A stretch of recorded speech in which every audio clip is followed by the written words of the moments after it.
I give a fuck? Why do I give a fuck? Why do I try so hard? Why do I care so much? Welcome to Why Do I Give a Fuck? A cross-cultural conversation between myself, Diane Tate, and Johanna Thompson.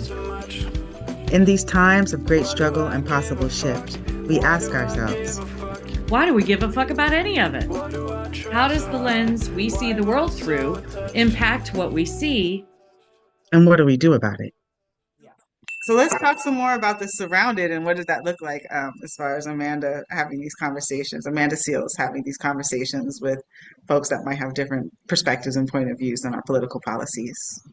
Yeah, it was interesting. I watched it this morning, and the format is really interesting. The organization that does it is called Jubilee, and that's their YouTube channel, and it's called Surrounded. And so the focal person that's picked to be in the center of the circle and doing the debating with the folks that are in circle around them is they identify as a specific, self-identified category, whatever that is. For Amanda Seals, it was a Black radical individual. That was her self-identity. And then the folks that were in circle around her identified as Black conservatives. So they surround them with people who would identify as something that could be considered opposite as the identification of the focal person. And so they have a timer on the table, and they do a 3-second countdown, and people get up and they run for the chair opposite Amanda, and whoever touches it first gets to sit down with her. And it's so interesting to me. And I'm a member of her Patreon community, and I messaged when I sent her a message about how well she did. I said it was so interesting to watch because you can see people that get up. There's certain individuals that get up multiple times. Yeah. But they don't move fast enough to get to the center circle. So it's like they want to be there, but they're edging into the space. Like, do I really want to? And I thought that was interesting. I was watching the body language. I was like, you aren't even trying to get in that center seat. You're just happy to be there or whatever. But so I love that. In community organizing spaces, there's a version of that that's called the fishbowl. And so if folks aren't familiar with that, or if you have an opportunity to experience it, it's a really good experience to help to get different perspectives from people and really speak into where your value proposition in the proposition is in the space. Right. And the center person, the focal person, comes with 3 different debate precepts that they want to debate. And so you have topics that you're going to talk about, 3 different ones. And so you do, I don't know what the time frame is, but you do the first precept for a certain number of minutes, and then the second precept, and then the third. And so what was different about Miss Seal's time in the hot seat versus other folks that I've seen is that she was determined that people were not, she was setting really clear boundaries about whether or not they were going to be respectful, that they weren't going to interrupt her. Because I've watched others with other focal people in the middle, and the interrupting is just horrible, and you hardly ever get to really hear because they're stepping on each other's toes. And she really set a very clear precedent for that, and it was followed definitely.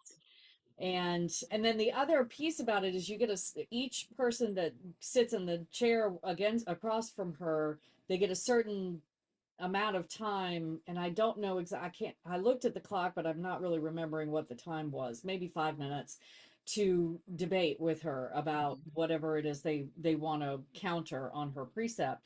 But the other people that are in the circle around her have flags, and as the person that's debating, the topic, the focal person in that moment, as they're presenting their argument, the people in the outer ring can start raising their flag if they're not really, if they don't think the person is making a clear argument, or if they think that Amanda or the focal person is just obliterating their stance, they start to raise their flags. And I don't know if it's all of the people in the outer circle, but a majority of them, once they all have their flags up, they will stop it no matter how much time they have left on the timer and say, you've been voted out. And that person has to get up and go back to the circle. And then they start the countdown again, and people rush for the chair again. So, and how many people did Amanda Seals unseat? And I'm going to offer that she wasn't in the hot seat. I'm Yeah, going I to offer don't that know, she but was I in the hot seat. I was going to actually offer that she was on the throne and those who came that sat in front of we're the in the hot throne seat. were in the Thank hot you. seat. Much better languaging. Just to Yes. rephrase a little bit. Yes, much better languaging. She was definitely on the throne, and they were in the Yeah. hot seat.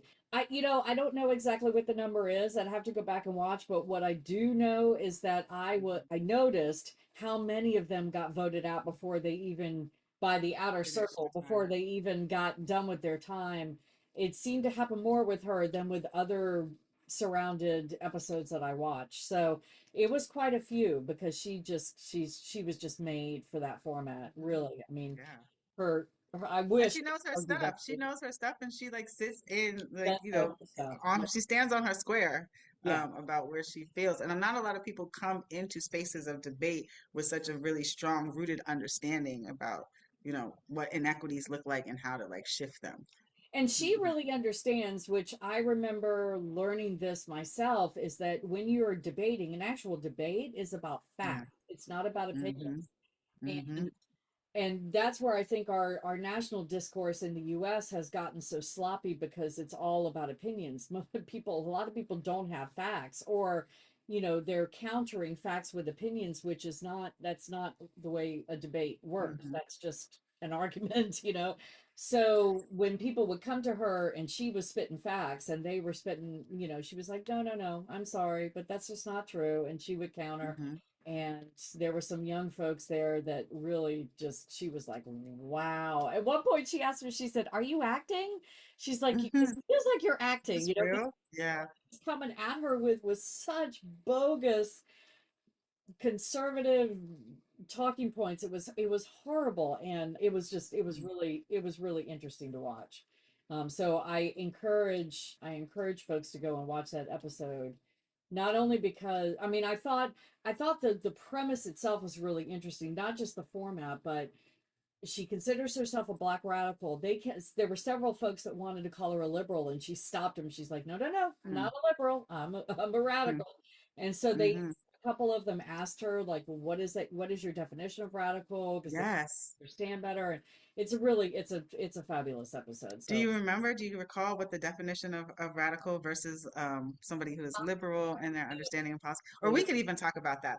yeah. What would you consider somebody who's radical in their policies and somebody who's liberal and somebody who's conservative um, within Well, your community? Because I think you should speak from your community. yeah, my community. So, do we even have any radical people in my community? I don't know. What I have recently learned is that Hmm. the definition of radical is to be pulled up from the root, to extract from the root. That's actually the definition of radical. I didn't know that. I've always thought of radical based on what the societal norm had taught me, which was somebody who was, bucking the system and going against always going against the grain, and who wasn't afraid to step out of their box and rules Hmm. be damned. And I mean, that's the mindset. That's the supposition definition that I had gotten from just greater society. When I heard that the definition was actually about being pulled up from the root, I was like, Hmm. well, I really like that because that makes more sense to me. And so, in regards to her self-identifying as a black radical, she talked a lot about systemic racism. She talked a lot about the systems and breaking the systems down that were oppressing black people in the US. And that to me is what I feel like helpful or useful radicalism should be, is let's get to the root of it. When you and I were working for Yes. for the organization that we met through before, I often have these conversations with people that were like, well, but they're feeding You people. were definitely radical. Well, I'm glad, I'm happy to hear that. That makes me happy. Because I was like, it's one thing to feed people, and that's very important. We need to feed people that are hungry, but why aren't we working to eradicate the systems that have Cause the hunger. people be in food insecurity in the first place? Yes. That's Yes. where I Yes. want to focus. I mean, it's a both and. It's not an either or. So we can do all things at once. But when it was a predominantly white organization. For those of you who haven't watched that episode where we talked about this, and it was all very love will find the way, and why can't we all just peace, peace, peace, peace, peace, and but people would stop often. Their threshold to stop in their movement work was, well, but I'm feeding someone. Well, but I'm, helping here and I'm volunteering at this organization. And isn't that enough? And it's like, no, it's not enough because we're not because doing it's going to continue within the system. Yeah. it. No, So that makes sense. it's a radical. I'd love to hear. I mean, I'm going to go along with this uprootedness and understanding. When I used to hear the designation of radical associated with something, I used to catch offense on the word. Like, why are you calling this person just because they don't fall within the status quo radical? Because there is such a negative connotation Right, with radical in the way that we speak within our social networks. right, And then I started to recognize that making that designation of radical does remove you from what is traditional. And so in this uprootedness, mm, and if you are a person that really tries to live and to operate in what is considered the non-traditional from the mm, status quo, mm, then radical has is a much better nomer. It's less of a misnomer than the way that I used to think about it. right, So I appreciated that. And I understand liberalism to be, as opposed to conservatism, liberalism to continue within the structures, but want to push a more progressive agenda within that. And so that doesn't move enough. That's just like that organization that we were talking about. I'm doing my thing, but I'm not really trying to uproot from right, what is traditional. And then conservative is just, going hard with what's traditional and not being able to see any visions of any type of things that are different right, or reimagining things in any other way. yeah, And so if I was going to self-identify, I would self-identify as a radical as well. And that is because I am really committed to how do we exist in our structures, not in our structures, how do we create and imagine structures that are completely different from the ones that we exist in, because the ones that we exist in are so harmful to so many people. And right, coming out of harming so many people is what I would hope for the future of human existence, not our country, but yeah. human existence in its entirety. Yeah. Yeah, she had an interesting when you said spoke about liberal and what liberal means. She spoke at one point. I don't remember if somebody was like, "So you don't identify as liberal? You don't think you are?" She's like, "No." She said to her, again, I'm paraphrasing. She said that to her, liberal is really just I'm not a Republican, and and I guess so. yeah, Yeah. I mean, that was like, yeah, ding, ding, ding, because I used to identify as a liberal, and then I kind of moved to a progressive, and then I'm not even sure. I mean, I guess radical would be the term that I probably would want to use because, I like progressive better than liberal, but I like radical better than progressive. So yeah, especially if it's about where are the systems, how are they ensconced, and how can we change them? And you asked me if there were, speaking from my community, if there are any radicals that I can think of, and quite honestly, I can't. Mm, Somebody else said, well, what about this person? Then maybe I would go, oh yeah, but I'm just not even. I mean, even the people that are in that would identify as white, that's the community I'm identifying with. Even the people out there that are like marching in the streets or have marched in the streets in the past, like the Jane Fondas and the people that I mean, maybe Jane Fonda. I don't even know if Jane Fonda would be considered a radical. She was called a mm, radical back in the day during the Vietnam War when she was doing all of the things that she was doing to try to stop that war. But I don't see her really addressing or talking about the dismantling of systems or and maybe I'm not listening enough, but mm. that idea of I feel like I've seen more, especially in the white community. I've seen more people who are in that space of, well, I'm marching and I'm screaming and I'm doing these things, which I do as well, but they're not talking about doing more than that. They're not talking about, let's get into the conversations of how do we dismantle, 400 years of systemic Systemic racism oppression. and Yeah. oppression. You know, Hmm. what do we, and so, Capitalism. How are we dismantling yeah, capital? And I'm just not as well read to name the folks, but like yeah, one of the organizations that I participate in, there are a number of people that might be identified as particularly white radical that were looking at systems differently, and they would be looked at differently. Like if we're looking at Marx or any of those folks, you know, going Lenin's and going back in the day, those were radicals, and their understanding yeah, about social systems with humans did look at things differently than the structures that we exist in yeah. today. I guess I'm thinking in terms of like the US and like, do we have any, Yeah, right now. you know, a Gloria Steinem might be considered a person Okay. in that would have back in her day would have been seen Hmm. as radical, and I'm sure the R word was used for her to describe her back in that day, and I yet, don't, Margaret Thatcher. I don't know. And then now it's interesting because we're naming more female identified humans than we are male identified humans that sit right, at the top of the hierarchical pole that might not really want yeah. to.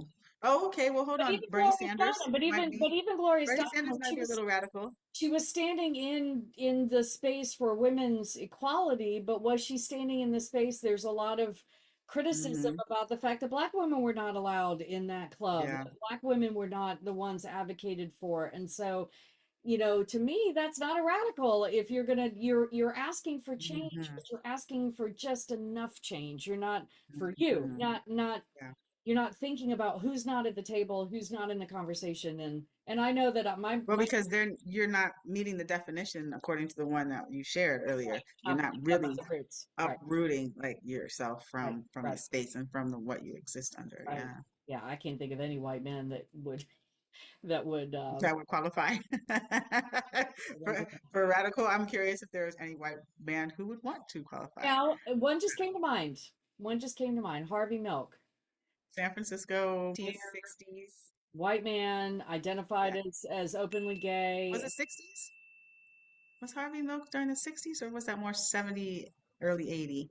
Might have been I don't. 70s, early 80s, because Okay. it was early, yes, late 70s, early 80s. So yeah, he would be, I mean, and again, he's not a Radicals. white man, but he belonged to and was a part of a marginalized community and was standing in space Hmm. for that. So there, you know, he's a name that comes to mind. I'm sure there are plenty of white men in the LGBTQIA community that we could say Hmm. in that space. Regular name. Yeah. Yeah. So, but that's one of the rare, I want to say rare, I guess rare is a good term, rare incidences where white men intersect with a marginalized and oppressed group. You know, it doesn't, Hmm. gosh, I'm not even sure I can think of another. I mean, if we're thinking of LGBTQIA as enveloping anyone that would identify out of the binary when it comes to that. Can you think of another group where white men would also I intersect? know. That's what I'm saying. Like I don't. I'm not well read enough, other than like going like back to like European white males and people who adopt like Marxist ideologies and all that into their being and into the work that they're doing. Yeah, But those folks are probably existing in the United States, not on a very large platform because they would be right, completely targeted right. by everything. So I just don't know, but I'm going to do some research and see if we can come back and have some discussions, or I'm inviting any of the folks that are listening to us to give us some knowledge about folks that you might identify as radical in their being. And then radical, we're talking about radical towards the policies and the values that we have. And then there's radicals that want things that would not be so good for me in my existence. Right, right, right. So And you know, in our last there's episode, a whole spectrum. Hmm. right. In our last episode, we talked about the, you know, deployment of the National Guard in DC. And I was thinking about, Yes. you know, when we had the insurrection on January 6th and the National Guard was nowhere to be found, Hmm. and how juxtaposition that is between, oh, crime is bad now, and so now we're going to have 800 National Guardsmen when the statistics don't support that crime is rampant in DC. I mean, there's crime, but it's not worth Yeah. of a deployment of 800 armed troops on the city streets. Hmm. So Except to fill those, cop cities that they're building up and yeah, and making it available. yeah, Um, for any type of enforcement. And that also just is making me think in the United States, school has restarted. And it Mhm. makes me think about like what it is that is going to be happening in the schools to kind of brainwash young people into the systems that we exist under as acceptable and as the way the US should be run. I'm always concerned about that because I had to and I chose to remove my second child from the educational system Mhm. and teach at home. And so yeah, I'm thinking about that. I'm thinking as like educational content has changed and what young people are going to be learning about what civic engagement looks like, especially because all the laws and policies at this time are saying that people cannot, um, follow what we know as our Bill of Rights, you know what I mean? Our First, Second, and Third Amendment, and all of those things within democracy are being completely eroded in this moment. And like, what is the conversation in civics class? And I think about that because when I was in school, I was supporting with teaching civics, and Yeah. I can imagine what that conversation is going to look like in schools in this moment, especially in the southern region, particular. Well, and I also want to add to that another caveat that I've heard of, that I don't know all the states that are doing this, but the outlawing of phones. Children are not allowed to have phones anymore in the schools. Mm-hmm. And there's two reasons why I think that is messed up. And it's Mm-hmm. funny as I hear myself say, Jail. because, well, um, Bail. it, it's funny because as I think about that, I remember back in the day when my young person was young and phones were a thing and kids were starting to carry phones, and they weren't the smartphones yet, but they were at least phones, and I resisted it. I was like, she doesn't need a phone, she doesn't need a phone. And but now, it's like you're going to outlaw for two major reasons that I've thought of. And if anybody listening has other thoughts, I'm sure you'll come up with some too. The first thing is they need those phones to be able to call for help if somebody comes in and tries to shoot up the school. So it's like, Let's talk about I don't it. want my Talk about child, it. I don't want my child. That's schools are war zones anymore because they are vulnerable to, Jails. yeah. So they need their phones so that they can call for help because the schools are not keeping them safe, and they're not, and they need to have their phones. But then also too, they need to be able to have access to information, right? And so to your point, here we are, we're changing what's in the books, we're changing which books are allowed in, we're changing what the teachers can teach, we're changing what the dialogue can talk about, and we're taking away the small computers that the students Hmm. have to Google to find out if what they're being taught is wrong. Uh, Yeah. So yeah, it's another piece of completion when it comes to surrounding kids in places that create an opportunity for them to be easily brainwashed and propagandized Yeah. into what the dominant culture wants them to know or not know. Yeah, it's very, very scary. And I'm always concerned about young people that are in school that don't have a support system of caregivers that can help them to expand what they're learning in school, and or people who are like, no, whatever you're taught in school is the thing, is the right thing. And so then for a young person who's trying to develop an understanding about the world that they're existing in, it could cause like a lot of confusion, frustration, and dislike of being in that environment. Yeah. Besides the fact that schools and the limiting of student autonomy is really very, very dangerous to me. I'm in Florida, so school phones in schools have been outlawed. Again, I've experienced a lot of the stuff that y'all are all just starting to experience because I live in Florida. In Florida. And so young people couldn't have phones in schools. They would be confiscated or they would get in trouble if the phones were pulled out. And I don't understand why educational system is not incorporating technology because that is actually what young people are going to need to be able to have a command of understanding and use of in a healthy way to be able to actually exist in their lives as adults and trying to, sustain their lives. But yeah, as far as the schooling and the indoctrination that happens and the way that the school system is run, the reason why I removed my child, one, because of the harm of like the content of information. I didn't want her to be learning that she herself was somebody that she shouldn't like or respect. And that's Right. what most of the stuff in the school was feeding into her. And then the way that they do the bells are just like the prisons, the way that they only have 30 minutes to eat lunch these days, their recesses are cut out. Like the things that are happening in the US school system, they're in schools for a longer period of time during the year. Like summers have been reduced so that our systems are holding their minds captive Mm, and are not allowing them to, like the freedom of expression and thought. And educating is like, as I understand the definition of it, is to bring forth knowledge that's already existing inside of ourselves and just to kind of enhance our ability and skill with that. But the way that our United States school systems are going, and people kind of praise them as being really cutting edge. And if we're looking at a world statistic, our young people coming out of schools are only indoctrinated into US policy and understanding.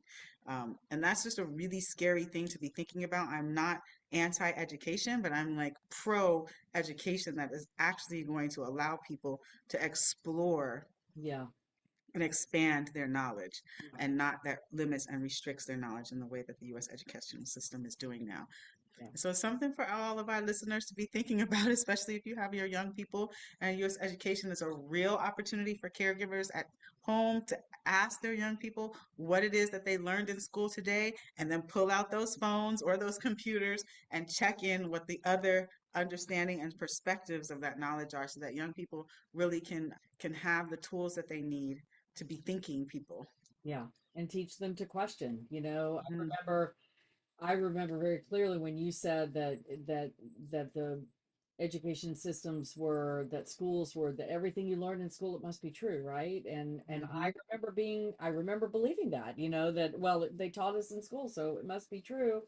I Not true. no, not at all. And more so and more so, I mean, it was manipulated after the Civil War for, you know, decades and decades. So still is, but so the education that I got was not accurate. And Yeah. I'm slowly unpacking that and learning what the real stories were and are. But it feels like it feels like the intention that was behind the UDC, the United Daughters of the Confederacy, that changed the textbooks after the Civil War so that slavery was glorified instead of vilified. Those that intention and that practice feels elevated. It feels like it's constricted even more More. because it's Yeah, they're not taking just away student rights. That's right. another one of the Bill of Rights. I mean, like they're taking away all of that, all of the things that hold our democracy is completely being eroded in this new administration to Yeah, create the United States that existed at the founding of this right. country. Yeah. Yeah. Well, Yeah, it leaves you like speechless. It really does. yeah, it's like okay, I don't know what Hmm. else to I don't know what else to say after that. Yeah, it's I, I I am nervous about AI. I'm nervous about, you know, I'm reading about the destruction to the surrounding communities, to these information centers that AI is being run by. I don't know if you've heard about that. We What do can you mean? No, I don't know what you're saying. where where there are centers, the AI has to be, you know, there has to be a central computer base Computer hubs. to run Hmm. the AI. And so these central bases are these massive box spaces where, and they use an enormous amount of water. So anytime anybody Googles anything for chat GPT, for example, the amount of water that these bases are sucking out of the environment, the Oh surrounding landscape. no, that's horrible. Oh, it's just, Oh it no, is, not yeah, to our environment. it's That's really destructive. horrible. It's really destructive. And I saw a video just a few days ago of an interview with a family that live in a neighboring town to one of these centers. I don't Hmm. remember what state it was in. I'll try to find the video and share it with you. And the woman was talking about, you know, they can't get water. The water that's coming out of their faucet is just a trickle because the pressure, the water pressure, all of it's stolen to go towards this These AI machines. center to cool down Wow. the machines. And Hmm. so So they must be some type of hydro processors. Yeah, help they use generate. water to cool down the Mm, machines because the machines are running all the time because people are hmm cooling all the time and they're using AI all the time. So this is the side effect of having it doesn't just happen, in a vacuum. And Yeah. so yeah, it's so hard because some of the things that you feel like can be at least even partial solutions to help combat the constricture of free thinking and free thought. Like we've talked about AI, the use of AI and what it could be used for good is is just as destructive Harming the environment. on Yeah, man. the environment in horrible ways. So Just reminds us that like we exist in an ecosystem of connection. And that's really what I want to call us into, thinking about these conversations that we have. One thing is going to be a ripple effect to something else. And if we can start to remember that we are all connected in some way for the things that we're doing each and every day, we're all connected to it in some way. And yeah. we have to start being responsible and accountable to that with each other so that we can exist for as long as we want to. Why do I give a fuck? Why do Thanks for I joining give a us. fuck? Until next time, Why as you do I move try throughout so your day, hard? Why am I continue to so ask yourself, touched? Why do I give a Why Do I Give a Fuck Why do is I produced in give a collaboration with Johanna and Diane. Music by Norwegian musician care so Water. much? See you next time. Why do